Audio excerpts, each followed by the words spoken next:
this time, I would like to introduce Kelly Meyer of Kelly Meyer Training Solutions, a subcontractor partner of TechServe, to introduce Dr. Dennis Rodnick. Kelly?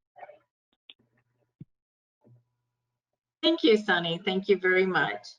It is my sincere pleasure to introduce this upcoming workshop of supporting language, equity, identity, and inclusion with our presenter, Dr. Dennis Rodnick, whose contribution to the DMHA Cultural Linguistic Competency Project has been absolutely invaluable. Dr. Rodnick has more than 20 years of experience as an educator, researcher, administrator, facilitator, program developer, consultant, public speaker on multicultural civil rights and social justice issues. His research includes the relationships between racism, identity, ideology, knowledge construction, and social movements. Specifically, he focuses on colorblind ideology and whiteness and their impacts on white anti-racist teacher identity development. Dr. Rodnick is committed to fostering a climate of transformative awareness and understanding through education. He holds a BA in sociology from the University of Mary Washington and a Master's of Education and PhD in curriculum and instruction, multicultural education from the University of Washington. We are so happy to have you with us today, Dr. Rodnick, and look forward to your presentation. Thank you. Thank you so much, Kelly. Really appreciate you. And Dr. Rodnick, I am passing you the presentation screen now. Great. Okay, can everyone see my screen? Yes. We see your screen and your presentation, and we see it in presentation mode. Thank you. Okay, good. I'm just going to close some of these windows that are going to get in the way of my language. Let me do this 1 second. Hi, folks. Thank you so much for spending some time today and doing this work. I'm honored to be a part of such an amazing team of folks, and I appreciate you all in general for your commitment towards improving the world, but also for your commitment throughout this conference and then the workshops hopefully later this week if you have a chance to attend. So, some key objectives for today. We're going to detail key supporting language concepts and considerations. We're going to apply concepts and considerations of these concepts and then subsequent considerations to our professional and personal lives, and then set the stage for the conference and the workshop. So hopefully that the ideas are being reflected upon and are being applied to your personal lives, to your professional roles, and then as we go throughout the rest of the week, we can not just hang out in theory land, that we can actually attach them to and make meaning of some of the other more detailed pieces. I do want to say a few things about some of the challenges of this work, particularly around concepts. You know, we all come at this work from different spaces and places. Our identities, our worldviews, our experiences, as we'll talk about in a little bit, all impact that, all inform that. And sometimes conflict can arise just because we've got different vantage points on certain phenomena, right? Sometimes we've read about it in a book, but sometimes we have lived it, right? And so that can addle the pot more than just a moral divide or an ethical divide. These issues can be and are often emotionally complex, cognitively complex, culturally and politically complex. We're often up against discourse. For anyone who has seen The Princess Bride, you might know the line, you keep on using that word. I do not think it means what you think it means. I'm not going to do the accent. So when we use terms like racism, for example, or any kind of ism, right, we have been in many ways conditioned, and there's a whole lot of history behind that and a whole lot of policy that kind of reproduces very limited and adequate and inaccurate ideas and assumptions about what we mean when we say certain words. So this can be impactful to make sense of this and to continue to make sense of this, both for ourselves, but perhaps even more so as we encounter and engage with one another around these concepts, and certainly how it applies to our work. So let's move forward and talk about a little bit about evidence-based practice.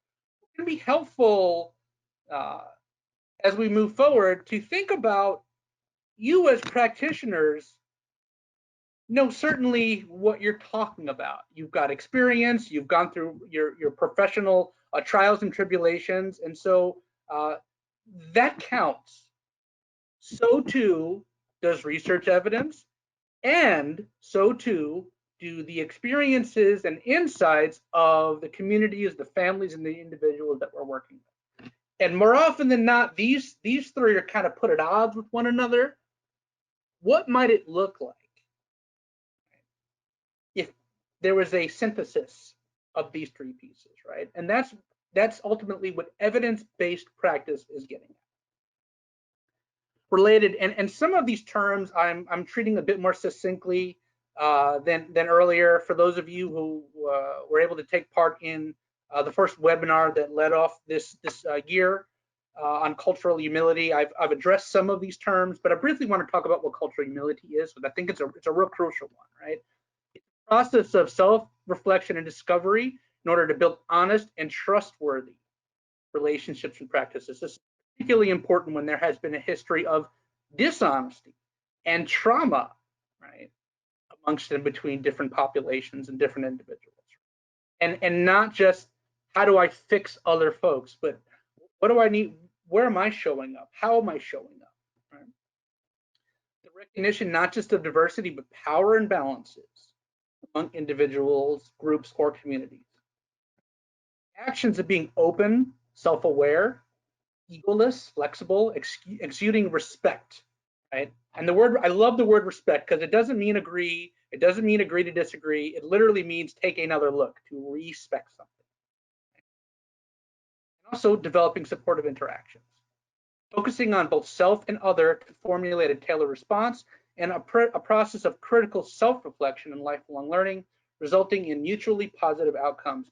As I go through the remainder of the concepts here, just so you know, my intention is to get through this in 40 minutes so that we can have a good 20 minutes of interaction to answer any questions that you might have. Diversity. Diversity is an essential component of life, right?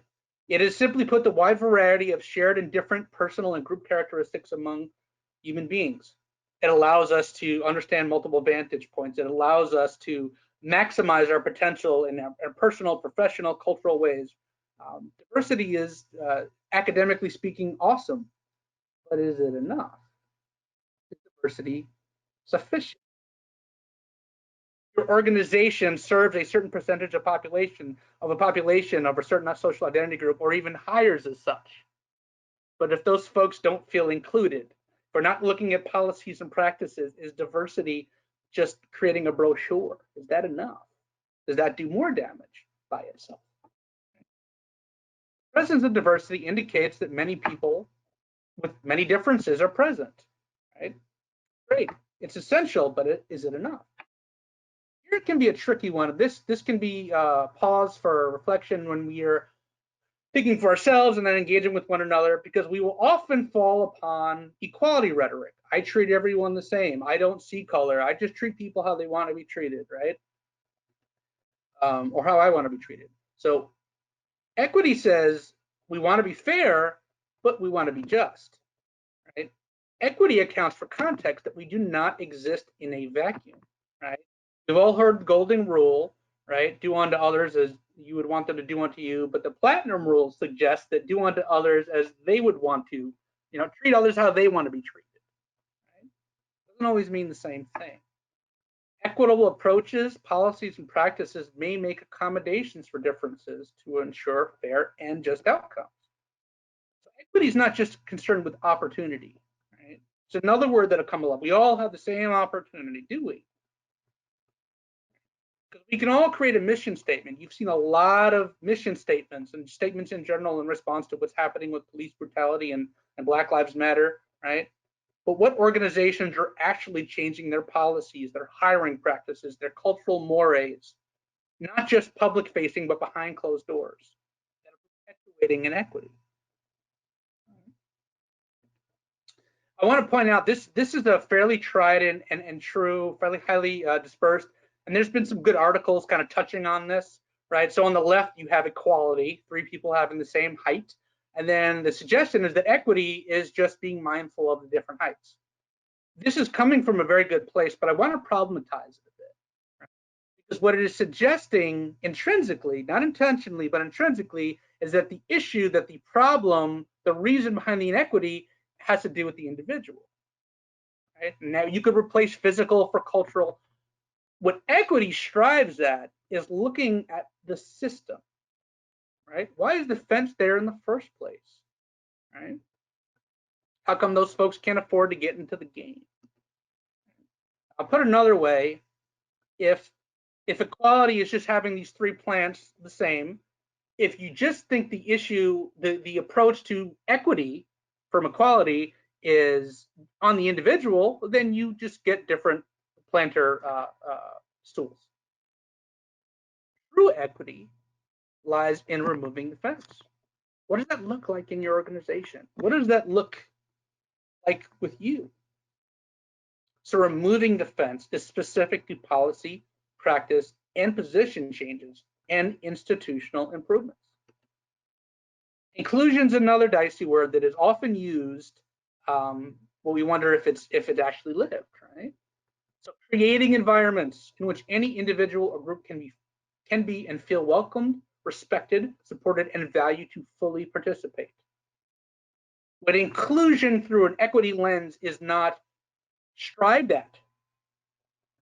What we wind up doing is creating situations where we are inviting folks that have been historically and are currently marginalized, oppressed in some way, and we are inviting them into hostile spaces. So what does it look like instead of pats on the back for the wonderful work that we're doing for our outreach initiatives? What would it look like if we created an honest, authentic, critically self-reflexive space where everyone can have their voice heard, their needs met, their ideas shared, where folks could be who they are at work, in session? What would that look like in your organization?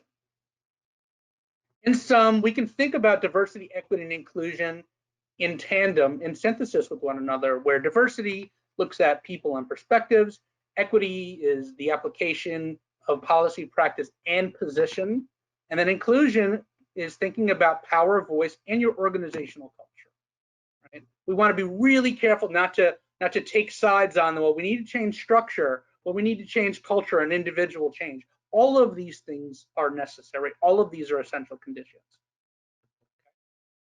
I want to talk a little bit about social identities. Right? They're socially constructed, which simply means they're made by people. Doesn't mean they're not real, right? We make tables. Tables have a function, a purpose, a value. So too do our social identities, right? They're contested.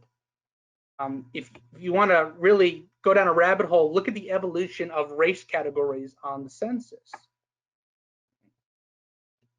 They're self and societally ascribed categories. Right? So you could have an assumption about how you see yourself, but also how the world sees you. President Obama came into a lot of critique from folks in the mixed race community, for example, when he identified as Black. He's biracial, right? But part of his decision had to do with how the world sees him. So this little push-pull is an interesting insight in terms of how complex our identities actually are. They can be prescriptions for ways of acting, expectations that your identity should enact you to talk in certain ways, to walk in certain ways, to speak with a certain tenor or quality of your voice, right? They're real and perceived. With the rise of Islamophobia, for example, Sikh Americans are often, or anyone who is perceived to be Muslim, right? So inadequate and inaccurate assumptions about a faith and culture can have negative impacts on folks that aren't even members of those communities, right? Identities are visible and invisible. This is not reducing or sort of saying that physical markers bear more weight. We know folks that perhaps have a hidden disability, or someone who is in the LGBTQ plus community but is not presenting as othered in normative senses, right? They are still navigating the world as well. Saliency of identity, right? We don't think about all of who we are all the time. Do you ever notice when you perhaps go to your hometown or talk to an old friend, maybe the cadence of your voice is a little different? Are you perhaps more mindful of your biological sex if you accidentally walk into the wrong restroom? Right? So there's parts of who we are that aren't perhaps at the forefront of who we are, but they're all there. And one thing we can think about, what do I think about and what don't I think about? What on this wheel, for example, do we think about and what we don't think about, and why do you think that distinction might actually matter for doing this work, again, personally and professionally? At the end of the day, our identities shape how we perceive and make sense of the world and how the world perceives and makes sense of us. These are not essential qualities. We want to be really clear that we are not suggesting that someone who holds a particular faith or someone who holds a particular income is going to nominally act a certain way all the time. But they do reveal and are indicators of power dynamics, right, and our socialization processes. I want to do a bit of a deeper dive just to illustrate how complex identity can be, and I won't say as much as I might because we've got a wonderful panel taking place tomorrow that's going to look at issues of trauma within the LGBTQ+ community. But I did want to take it aside and just suggest that even within particular areas of social identity, how complex identity actually is. Language about gender, sex, and sexuality, identities, and expressions are complex and ever changing. There's a wonderful link here, and I provided references at the end for all of this, but there's a wonderful training, which is linked here, called thinkagaintraining.com. But we can think about biological sex and sex assigned at birth. They're distinct from one another and are also distinct from our gender expression, our gender identity, the role of passing, our sexual orientation, and our folks that are going through legal, cultural, biological, et al. Transitions. Right? The categories themselves are complex or ever changing. I want to tell you a brief story about cisgender. So I was in graduate school about 10 years ago, and I taught a class on racism. And I often would share stories of my family. And I had one student write in their evaluations, and I tended to get okay evaluations, or sometimes not when I was pushing folks a little. But I had one student about 10 years ago who suggested that I was perpetuating cisgender privilege. Now, truth be told, I had no idea what that meant. And initially, I was quite defensive, right? Not outward to the student. I'm reading the evaluation and said, what are you talking about? I'm doing good work. I'm one of the good ones, and all of that stuff. And then I actually decided I would take the time to look it up, right? And so what we don't want to do is indict ourselves for not knowing certain information. But we should, particularly those of us that are serving the community, and however we define that, right? We owe it to ourselves as human beings, as citizens, and certainly as providers, caregivers, service professionals, to continue to do the work when we are challenged, when we are provided with new information. One easy descriptor here that I will, and again, I want to encourage you all, if you can, to attend the session tomorrow on LGBTQ+ trauma. So cisgender is a description for one whose gender identity, a gender expression, and their biological sex align. Transgender is a description for a person who have an experience of transitioning from them as one gender to another gender. And it's really important that we think about this as an adjective, not a noun or a verb. I love this tweet, right? Sometimes we put an ED at the end, and it's like saying that someone is blacked, right? And it's also essentializing someone, right? We don't want to put folks in boxes. How do we honor identities as crucial to who an individual might be without putting them in a box? Okay. Another thing you might have noticed, and this is new information for some of us and some of it's not, are use of gender pronouns. Now, I grew up assuming that it was he, him, and his, and she, her, and hers, right? Like many of you, I may have come into this information recently, or maybe knew this for quite some time. Again, that's going to have a lot to do with our identities, our experiences, our worldviews. This may be new information. And we can think for ourselves, we can have conversations with one another. Why might this be essential? What would it look like if we lived in a world where folks could be all of who they are? Right? And I do want to name that some of the confusion, even in terms of the overlapping of gender identity, gender expression, sex and sexuality, can be replicated in healthcare every time somebody fills out a form. Right? You may have on your on computer, on paper, it says gender, circle 1, M or F, right? That M or F, or if it's spelled out, is usually not masculine or feminine, it's male or female, right? So these questions around, well, how is gender different than sex, is oftentimes replicated within healthcare, right? And so is it true for other social identities. I have a colleague at the University of Washington in the School of Medicine who had to work quite hard just to change some policy recommendations for treating African Americans, something to do with their kidneys, right?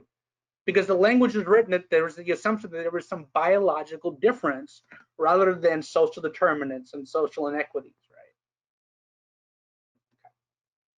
right? One way to make sense of this all, and also to create some more cobwebs, is to think about reality through the lens of intersectionality, where we focus on the intersections of multiple, mutually reinforcing systems, oppression, power, and privilege. We have to recognize that people's lives are multidimensional and complex, and we expect multiple stories. Human lives cannot be explained by single categories. Lived experience is an interactive process that goes beyond individual labels. Our lived experience is shaped by the interactions of identities, context, and social dynamics.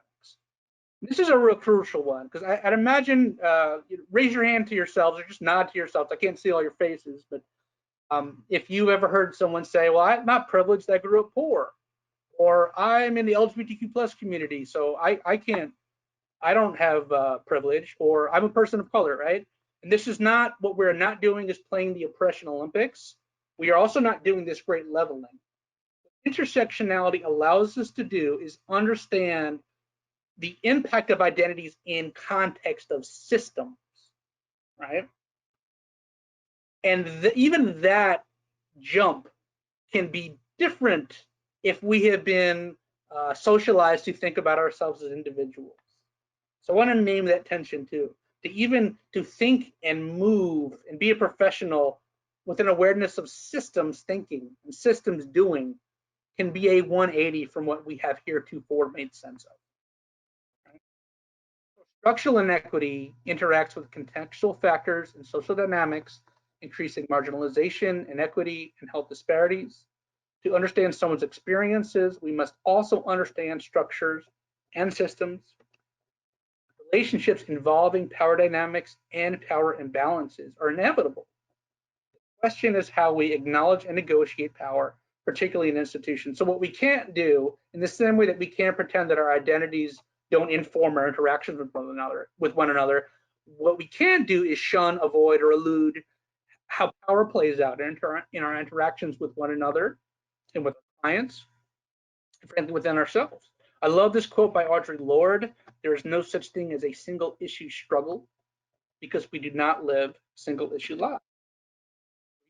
Reflexivity, being open and reflexive, can help support service providers to increase their awareness of their positions of power, right? So this isn't about pulling out a toolkit. So relationships involving power dynamics and power imbalances are inevitable, right? So what I'm talking about in these last three bullet points, really to think about that we can't avoid how power plays out. We can't avoid how our identities show up. We definitely can't avoid having hard conversations and making hard decisions so as not to offend or to cause harm, or we don't want to say the wrong thing or not be an expert, right? A culturally humble approach, taking an intersectional lens, allows us to repair and do the right thing as we do the work, right? And this is one of the paradoxes of really doing this work. not a surface level approach, but a really meaningful, critical approach. I said it a lot better as we cut out, so I just want to name that up front, folks. I do want to move on to talk about a little bit about bias and stereotypes, right?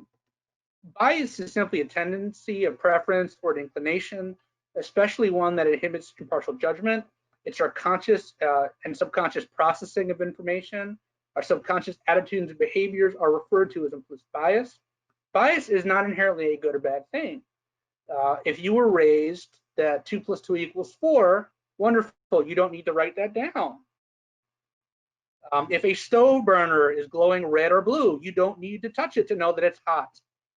But if you were raised that 2 + 2 = 5, or that the blue or red glow on the stove burner means that it will feel really good, right? Or that the 12-year-old Latinx boy is a threat or not, right? So it's not the phenomena of bias. It's recognizing that we have bias and reflecting upon what have I been conditioned to make sense of, irrespective of how good I am, how smart I am, how kind I am. Right? It's more complex than that. Related to stereotypes, so we can see that the bias here is, oh my God, look who's here in my store. Stereotype would be drawing the conclusion that all cat people must be very dangerous, right? So when we have overgeneralized beliefs, traits, behaviors, and motives about members of a social group, they can be positive or negative, although positive stereotypes can have negative consequences. A typical one is that all Asians are good at math, or all Asians are smart. We can think about societal pressure, the inadequacy and inaccuracy of that fact, right? There's a lot of Asian folks that in the United States and elsewhere that struggle in certain fields or in general, and as a result don't receive the care that they may need, right? From teachers, from social workers, and so forth, right? That also leads a divide in terms of pitting minoritized groups against one another. Well, these folks made it. How come the rest of y'all can't? We want to be really careful. And the model minority myth and unpacking that is definitely worth looking into for those of you that may not be familiar with it. There's social constructions. Again, these are made by people, but they're still real. They still have impact on our world. Another term I want to talk a little bit about, and I want to pause here and just name that one of the challenges when we are up against discourse, that not only do we have inaccurate and inadequate information about certain terms, but a lot of these terms are often belittled, diluted, refuted, rebuked, right? Oh, you're being too sensitive, and so on and so forth. Microaggression certainly falls into this category. And I want to be really clear, when we say micro, we are talking about interactions, so that at that level of analysis, we're not saying they're small. These are everyday slights, indignities, put downs, and insults that communicate hostile, derogatory, or negative messages to persons based on their marginalized group memberships. They can appear to be a compliment. You're so well spoken, or I love your hair, right? But these can be a hidden insult to the target group to which is delivered. They're often unconscious. They don't require intent. I may not mean to hit you with my car, but if I hit you with my car, my intention is only part of the equation, right? There's a cumulative effect. We've all have stubbed our toe. We've all gotten a mosquito bite. But what if it's happening all the time? And you finally respond to that cumulative effect, and then your position is you're just being too emotional, or you're being the angry so-and-so. You just need to get over it. Been bit by a mosquito, it's a big deal, right? Similar to carbon monoxide, it's invisible but potentially lethal. Continuous exposure to these types of interactions can be sort of a death by 1,000 cuts to the victim. Okay. Impact includes psychological, physical, impacts, inequitable treatment. And these mark who belongs and who doesn't, who is worthy of empathy, care, and resources, and who is not. I want to shift, and I'm mindful of time, to talk a little bit, and I'm going to put these all together, right? When we talk about prejudice, we can all be prejudiced. We can all discriminate against one another. Where it rises to the level of isms is where it is systemic, over time and space, multifaceted, self-perpetuating systems of oppression, which determines greater access to different forms of power at the expense of others. Think of intergenerational wealth. We can think about various ways that stratification and segregation have played out and impacting neighborhoods and access to quality food and access to a decent education and the quality of teachers in those schools and the presence of counselors and social workers in those schools, right? So it's not one issue, and it's not one individual that overcomes the odds, right? If we shift our understandings of isms to systemic, then we can understand that perhaps our counter stories, for those of us that hold power and privilege, are not the same thing as the counter stories of those that are continue to be marginalized and oppressed in society. Right? One way to think about an ism is prejudice plus discrimination times the combination of power and time. There's different forms of systemic power, privilege, and oppression, institutional policies and practices, ideological assumptions about groups, right? And how deeply embedded those might be. So when we talk about internalized systemic power, privilege, and oppression, ideas that some of us are more superior than others, and then our self-concepts and our group concepts that we are less than and not worthy, our standards of intelligence and beauty, right? Coupled with individual level prejudice and discrimination. When we talk about power, it's the ability to achieve goals even when others oppose. Again, power like bias is not inherently bad. It can be beneficial or it can be destructive. Power can be unequally distributed, and it is in the United States, in at least three ways: politically, economically, and ideologically. And you may not feel that you have power, right? Is power just residing within the individual? Or again, if we reframe our thinking to approach this systemically, can we consider the ways in which we benefit? Can we walk through the world in certain ways? The fact that I just said walk through the world, right? No intention, but did I just perpetuate ableism, right? Privilege, unearned access. This is a doozy of a word because sometimes everyone is, yes, I'm with you 100%. Let's tackle this. And then the word privilege comes up, and a lot of people say, oh, okay, I'm not feeling so comfortable. It's unearned access to social power based upon your membership in a social group.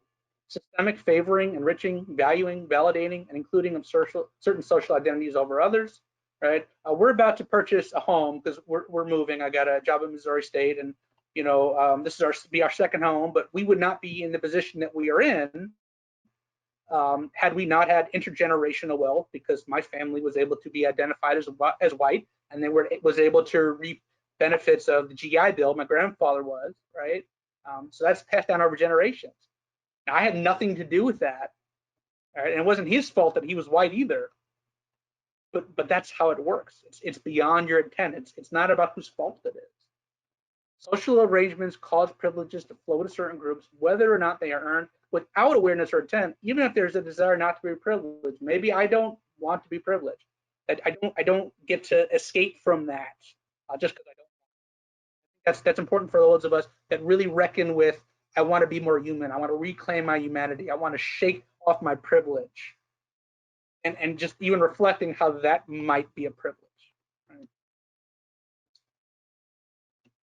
Oppression is related to privilege. We can think about power as an access, and privilege and oppression are kind of in hand, but they're two seats on the seesaw. Right? Institutionalized power, historically formed and maintained.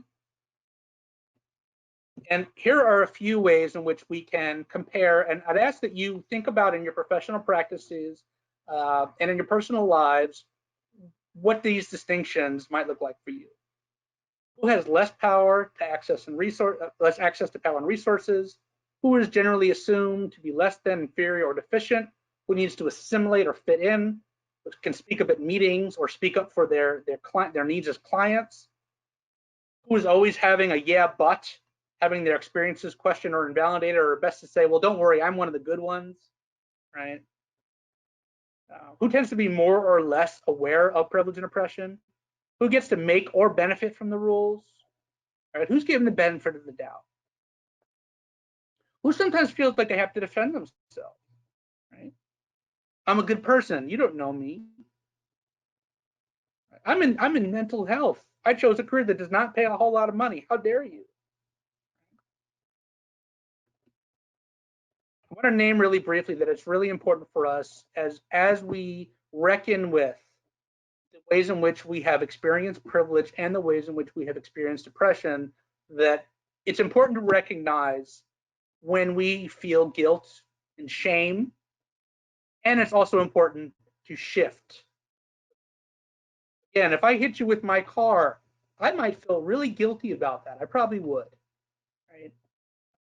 But if I'm stuck on my guilt and my shame about that, I am not focusing on my attention on what you might need in that moment, perhaps getting you to a hospital. Right? So how do we shift our guilt and our shame to accountability and responsibility? What does that look like? I want to close with talking a little bit about empowerment and allyship. So empowerment is when we are minoritized or oppressed in any sort of way and refuse to accept the ideology. It doesn't mean that the ideology or the system goes away.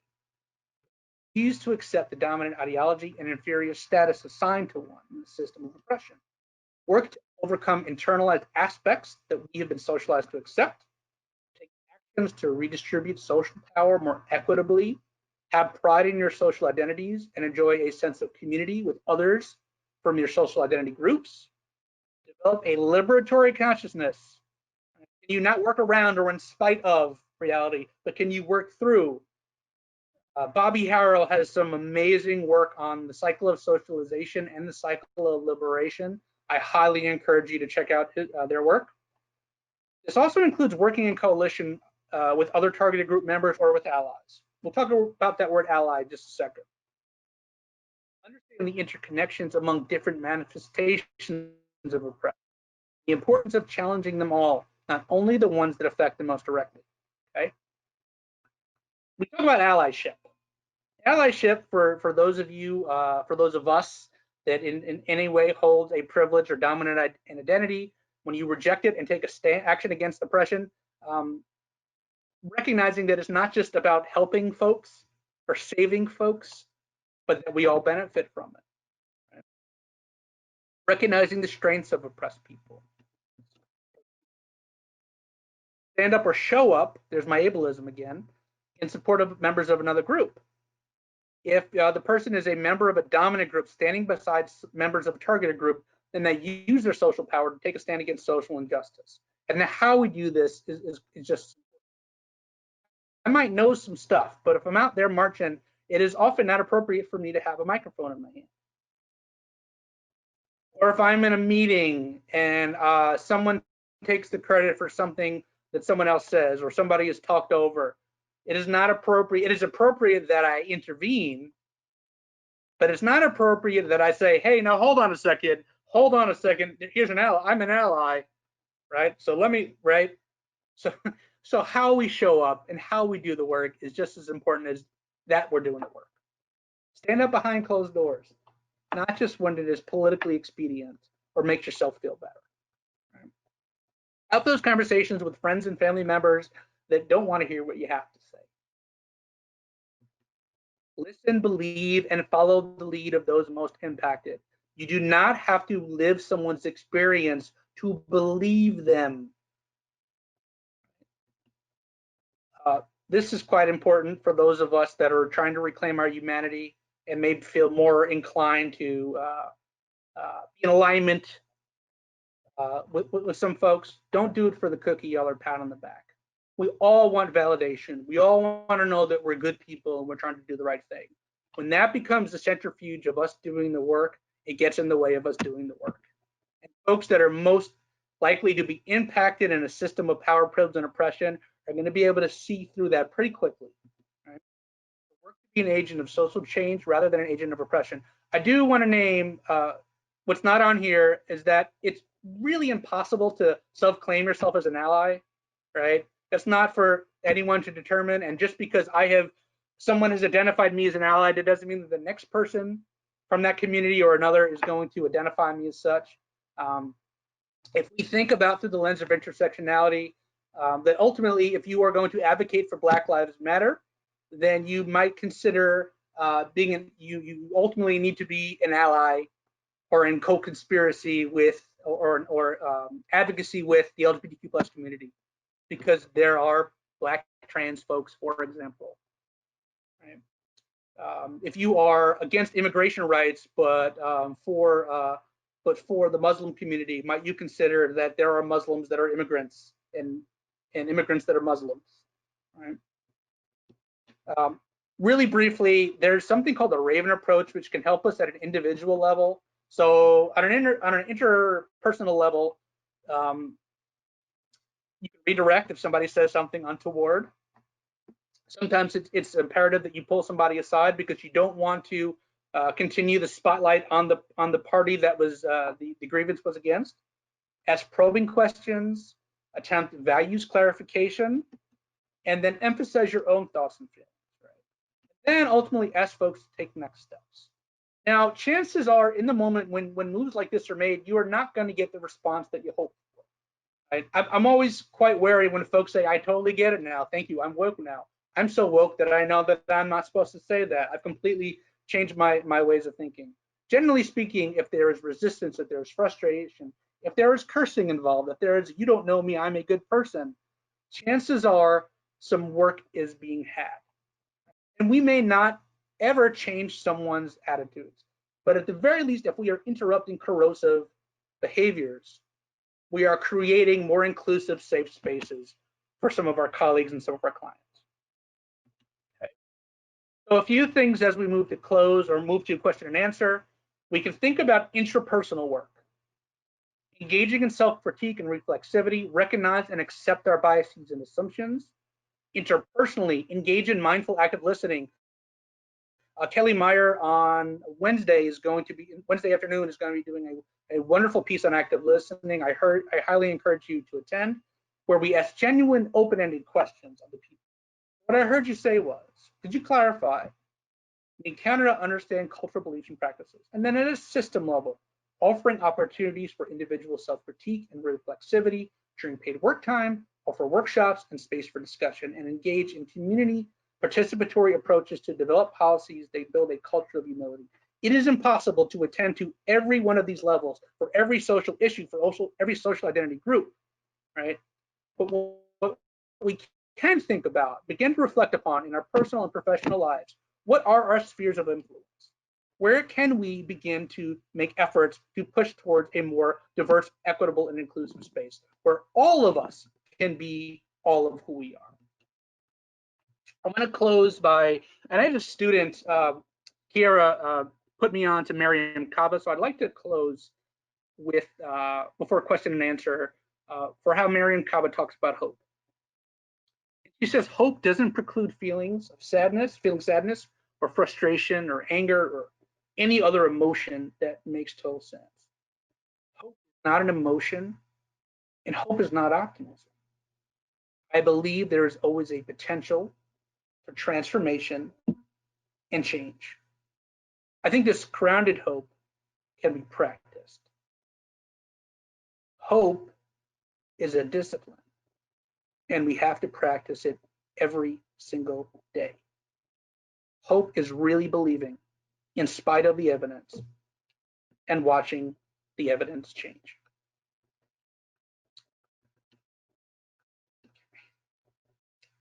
Thank you all very much. Appreciate your time. I'm sorry for the technical difficulties, and such is life. And I will open it up to any questions that folks might have. Dr. Rudnick, thank you for such an engaging and thorough presentation. We've had many comments of thank you. What a great content. What a great presentation.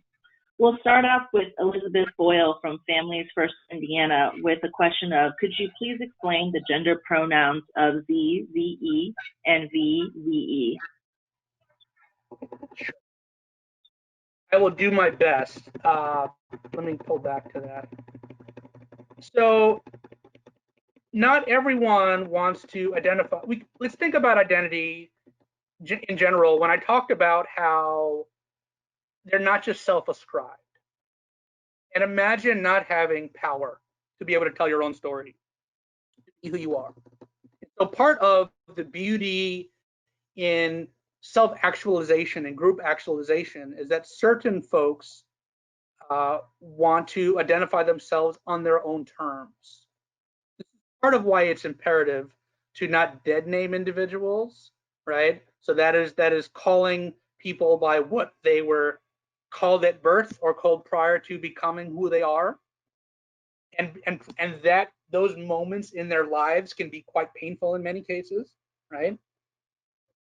And so some of these other terms, and there's YUM, and again, I think the panel Tuesday could go into far greater detail than I could, but we can think about it as moving beyond the binary, breaking the binary.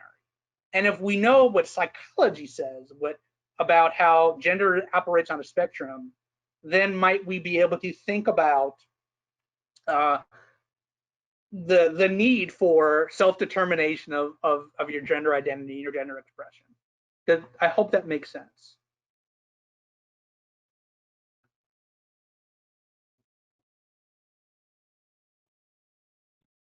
Yes, very clear.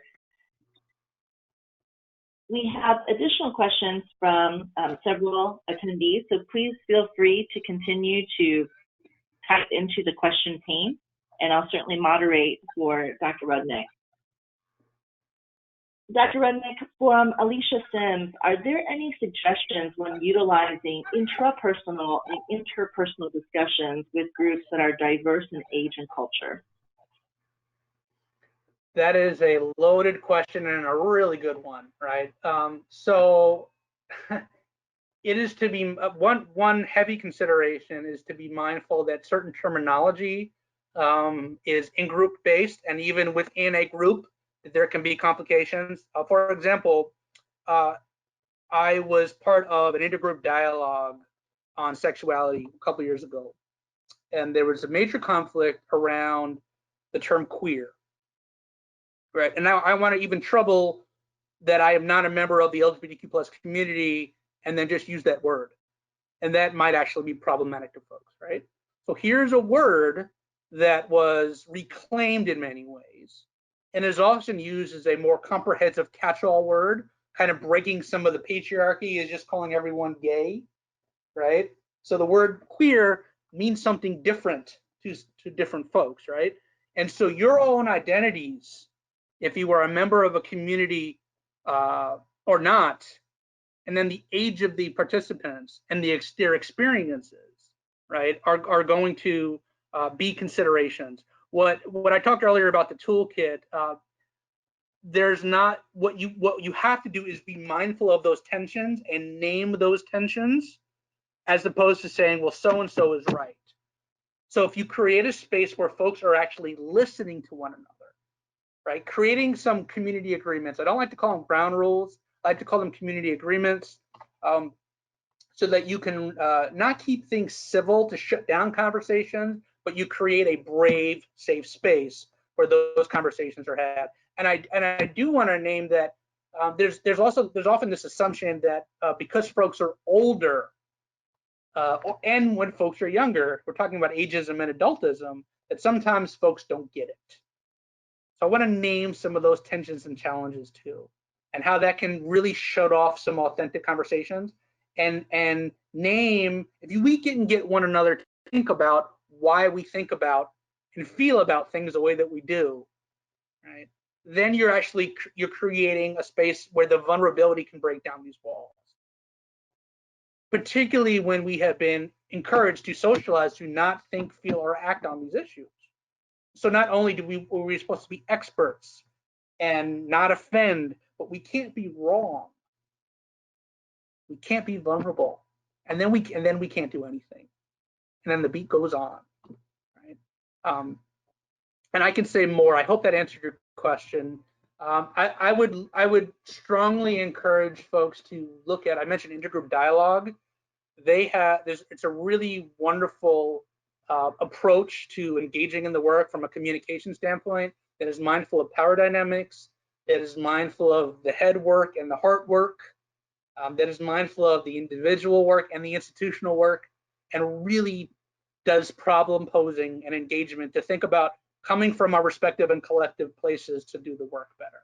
So for those of us thinking about self-work, I mean, there's tons of models on racial identity development. For example, Janet Helms has had her work around for a long time and has some really good pieces for us thinking about racial identity development. And so, but really thinking about how our identities are going to shape how we make sense of the world and how the world makes sense of us, and centrifuging that in the conversation can be challenging, but ultimately really healthy.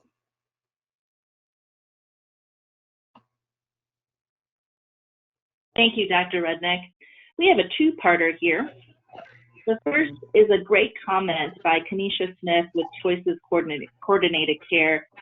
Kanisha comments, "This is a great discussion. As a Black American woman and all the things going on right now in our country, I've had to remind myself not to become upset with my Caucasian friends who are trying to understand the movement of Black Lives Matter, but yet to have honest conversations with one another and also understanding that this is not a single issue." What a great description and awesome examples. Thank you so much.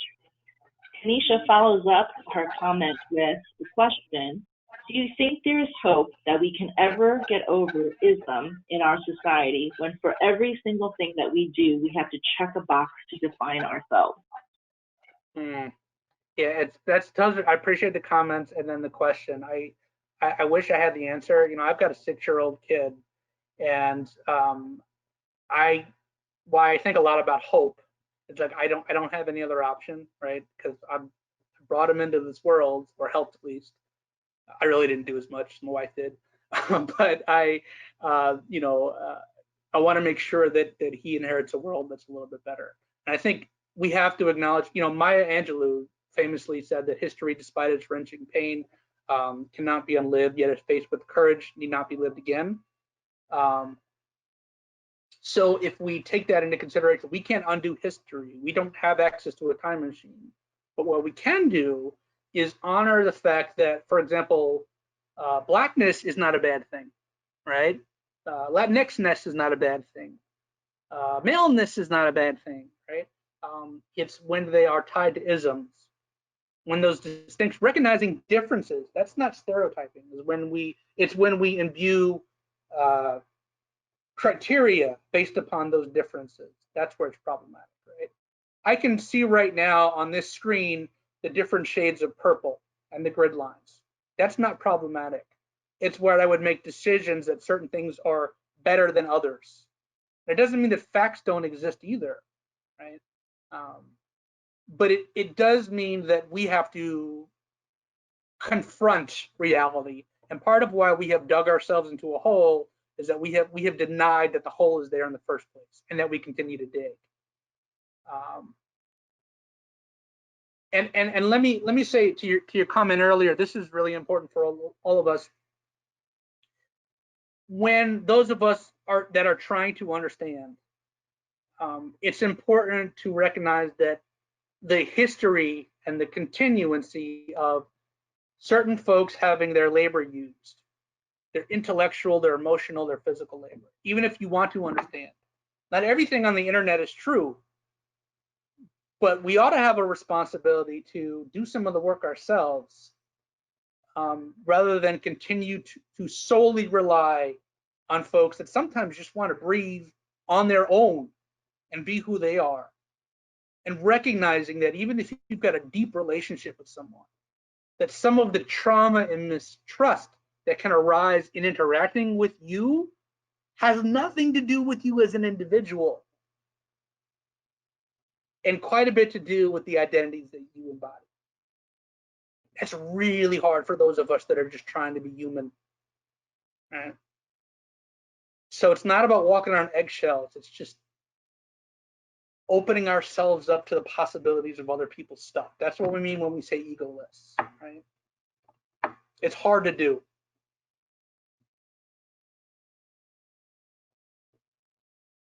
Really appreciate that very insightful comment, and also a profound question from Kanisha Smith.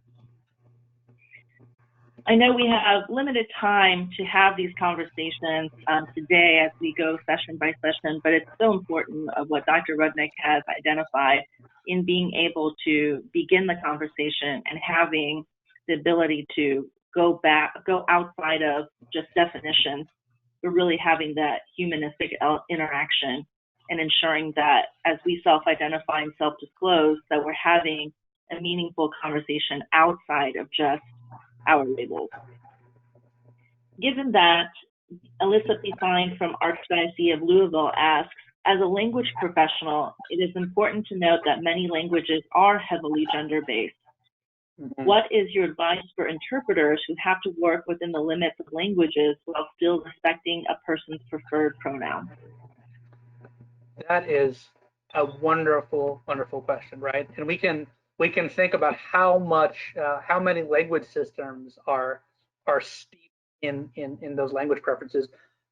I would, again, cultural mores are going to look very different. But when you are attempting to honor someone's preferences, and let me take a step back here, because the word preferences can even be problematic, and this is something that I'm trying to work through too. Is that when someone says preferred pronouns, it can be interpreted as that it was someone's choice, and that can lead into conversations that someone's sexuality is a choice. And I'm not suggesting that was raised here. I'm mindful of my own use of that word and misuse of the adjective of preferred. But when you are engaging with someone from a different culture and are attempting to explain your own or someone else's, you don't have to disparage someone's language system to simply suggest that different communities and different individuals have different ways of identifying who they are. And just as it is important for us to acknowledge and attempt to respect all of who you are, we ask that we create a space where everyone has that right and opportunity. And so finding a way that affirms someone's truth while at the same time affirming other folks' truth without diluting it, right, it's tricky, but that would be my approach.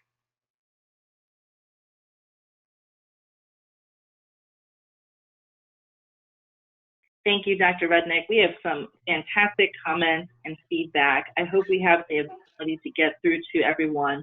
I'm going to start consolidating a couple. From Brittany Crone, Westside Community Development Corporation in Indianapolis. She has first a comment. Based upon her feedback from her personal experience with LGBTQA+ with gender pronouns, it is important to recognize that a person might identify with more than one pronoun at a time. So to your earlier point. Dr. Rudnick, thank you so much for this important information. During the inclusion slide, you asked us to imagine a workplace that was truly inclusive. Do you have real examples where you have felt this before? Do you have specific examples of real action items we can engage in beyond personal work to co-create safe spaces for all? Oof, that is a really wonderful question. I can say that I've attempted to do so in the classroom. I've attempted to do that with some of my colleagues. So for me to determine that a place is inclusive, it's not fully on me, right? If we came up with a policy that says, for example, I have a safe space sticker on my office door. I have a support first generation students on my office door. I have a sticker that says support our, veteran students on my office door. That doesn't mean that folks from those communities are automatically going to feel safe and respected and supported in my office. And just because I do the work and have had instances where trust has been cultivated, it has never happened by assuming that. And it has often happened through crisis and hard and messy and sometimes nasty conversations. So there's not an easy road to it. I think what in most cases, what I've experienced is when you create the conditions where there can be authenticity and folks can be encouraged to say what they want to say, that's how you work through the work. And that's true with folks that have been marginalized or folks that are working through their privilege. One of my favorite moments as a teacher is when I had a white Christian, conservative, small town male student who was the constant contrarian during the first year seminar. And this is a class on diversity and social justice, multicultural perspectives. And be it the readings, what I tried to bring to the table, what a lot of the students would try to bring to the table, he wasn't hearing it, right? But I always throughout created a space in which multiple vantage points were considered, and at the same time could check people, right? And throw critical questions into the conversation when things that were said that were disparaging or shutting out other people's views. And about 6 months after the class, he reached out to me for a cup of coffee, and he said, you know, I wanted to talk to you because I'm having this complete 180. And he said it wasn't anything that I said, but it was the conditions of the classroom that I had set up, where he had had a conversation like just the week prior with someone from his church, and he around the Tower of Babel, and he started reflecting on everything that a lot of the other students were saying in the class, and then he revisited a lot of the readings. And so I say this to say, creating an inclusive space is not a microwavable meal. And I know that that's kind of like, well, that's not really an answer, but it kind of is, right? Because inclusion is really getting at the cultural work. You can change policy, and you should look at language in your policy and think about how do I make it more inclusive.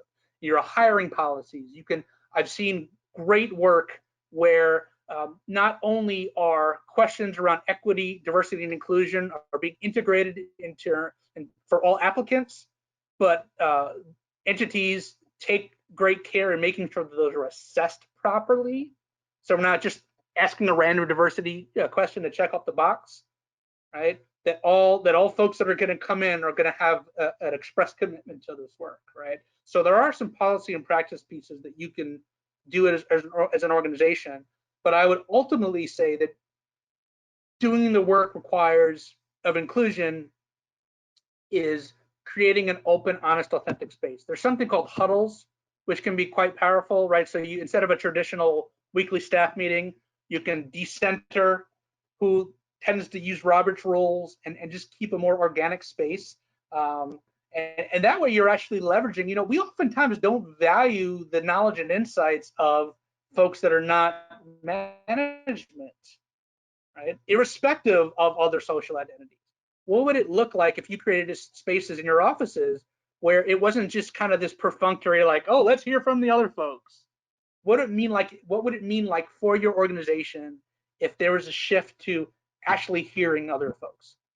There's activities called fish bowls, which you can do, where you can have folks have an honest conversation and have the other folks do. And I'd imagine there's some social workers in this session, right? So you might know and see in this kind of approach, where you can have folks observe folks having a real authentic conversation or struggle to have an authentic conversation and work through those processes.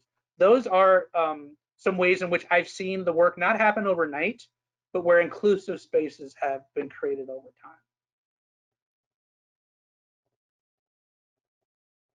Dennis, thank you so much.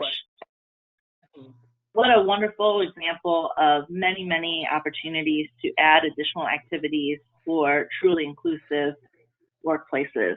We appreciate your insights and all of your excellent information and content for today.